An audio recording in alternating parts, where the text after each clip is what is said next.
357 Magnum ammo test. I know a lot of you guys love these type of tests.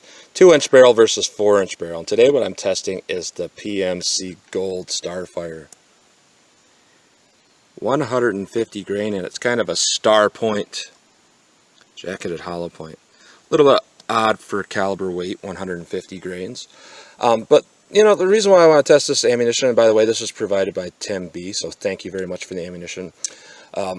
This is kind of inexpensive ammunition, and you want to find out really, are you paying for packaging or are you paying for ammunition a lot of times when you purchase ammunition? And in comparison, what I have here is some PDX1, and I want you to show you guys the difference in these boxes.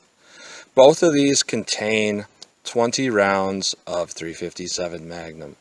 This is a big, large box PDX1. Stop the threat. Starfire, about 12 bucks. This is about twice the price. How will they perform? And is higher end ammunition? This performed pretty well. Is it mostly packaging that you're paying for, or is it actually better? And I'm not going to test this today, but I did test it in the past. It did pretty well. But how well will this cheap 357 Magnum ammunition do? So, as always, we're going to shoot through the chronograph, see what kind of velocity and accuracy we're going to get at the same time, and then we're going to fire through the Juggernaut box with both the 2-inch barrel and the 4-inch barrel to see what we get. And this is 4 layers of denim, followed by 1 3/4 inches of bologna to simulate flesh, followed by 1/4 inch of medium density fiberboard to simulate ribs or sternum. So let's get started with the test. All right, going to start with the 4-inch barrel, see what kind of velocity we get with this PMC ammunition, 150 grain. So let's see what we get in the 4-inch barrel. 1123, 1083, 1119, 1144, 1087. So very, very mild as far as recoil goes, and you can tell by velocity. Accuracy seems pretty incredible at that distance of 5 yards, all but one, pretty much in one hole. Now let's see how the snub-nose barrel does in comparison. All right, we got the Taurus 605 with 2-inch barrel. See what kind of velocity we get from about 4 yards from the chronograph, 5 from the target. Did not get a read on that one. So it appears I have to back up just a little bit because probably the smoke and flash is going through the bars. It's not reading it. So I'm going to back up to about 7 yards to go single action. All right, we should get a reading from this distance. See what we get. No read yet. I may have to back up a little more.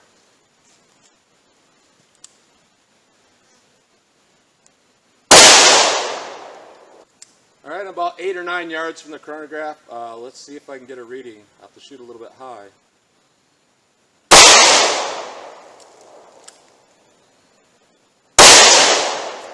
And we're not going to get a reading. I don't know what this phenomenon is, but I've seen it with the Taurus a lot.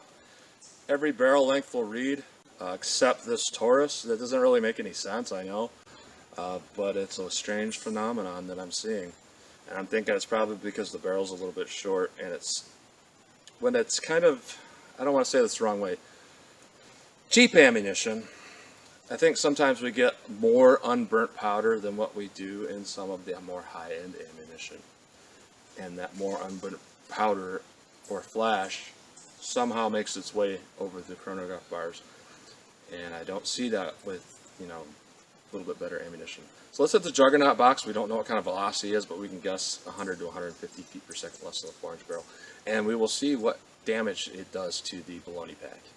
All right, despite the lack of velocity readings, this is the true test if we get expansion and good penetration and good damage.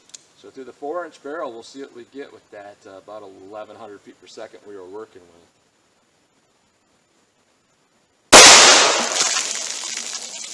All right, pretty good. Again, it's accurate through that barrel because the shot placement was perfect, but I really don't see a whole lot of damage to the bologna at this point. And the first jug took on a pretty good amount of damage, not unlike a lot of 9mm rounds though. Second jug, good shot placement. Third jug, we're going straight through still. And it looks like we hit jug 4.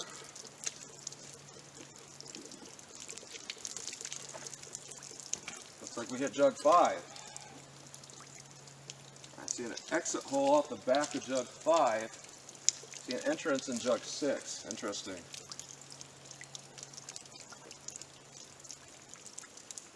And I don't see the projectile in jug 6.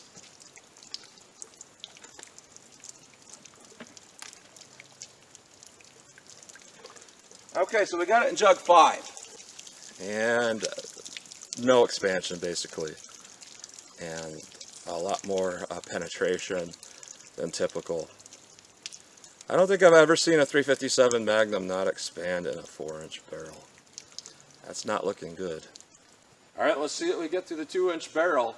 We didn't get expansion with the 4-inch barrel, so don't expect it with this either. So let's see what we get.